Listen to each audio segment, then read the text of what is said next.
Quarrel Deluxe is a massive contradictions. It's a single-player game that's also a multiplayer game. It's a board game that's also a video game. And it's a word game that's also a strategy game.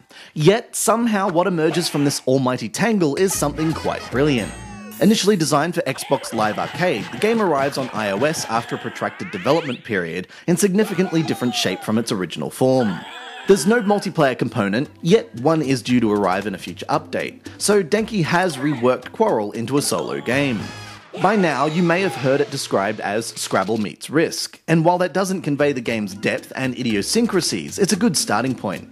Your objective is to control all the territories of a board by engaging your opponents in word battles against the clock.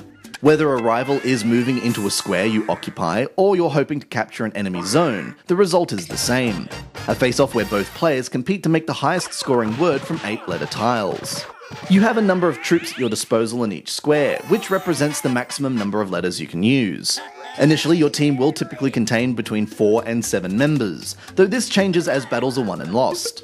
There are no draws. If the scores or even the words match, whoever was the fastest wins the round. If you're attacking and you play a higher scoring word than your opponent, you'll move into his territory, leaving one of your squad behind. A successful defense sees your group remain where it was, but with the opponent's team depleted to a single man. On boards with more than 2 players, obviously you won't be involved in every battle, so when 2 rivals are facing off, you're given the opportunity to work out the anagram from the 8 tiles provided for bonus points. Doing this, and occupying new territory, especially when you're on a victory streak, fills up a meter which eventually grants you additional backup. So if your 4-strong team is facing an uphill battle against 6 soldiers, you can give yourself a fighting chance by throwing one more troop into the fray.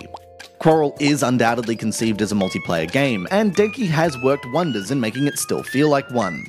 Each of your opponents has a distinctive personality, with some possessing a strong vocabulary but a weak tactical mindset, while others play their words quickly but rarely hit 6 letters. You'll find yourself racing to place a strong word against the slow but intelligent Helena, a tally of 12 tiles won and only 4 lost attests to the validity of that tactic, or risking a smaller group against Caprice and Biff for the underdog bonus you'll receive from a victory against the odds. Even when playing against the tougher opponents, you'll rarely feel like they're cheating. The fearsomely good Carly is the exception. She frequently tosses out 7 and 8-letter words as if someone replaced her brain with a dictionary. Otherwise, you'll feel you've been genuinely outsmarted by a real player, the AI brought to life through cartoon character portraits, complete with funny little animations, and the noticeable quirks of their disparate playstyles. That they sometimes make stupid mistakes is all part of the charm. With 3 game types including tricky daily challenges and a lengthy domination mode, there are plenty of opportunities to get to know your opponents while you wait for real people to play against. In the meantime, Denki has created a meticulously constructed gem of a word game that doesn't miss multiplayer nearly as much as it probably should.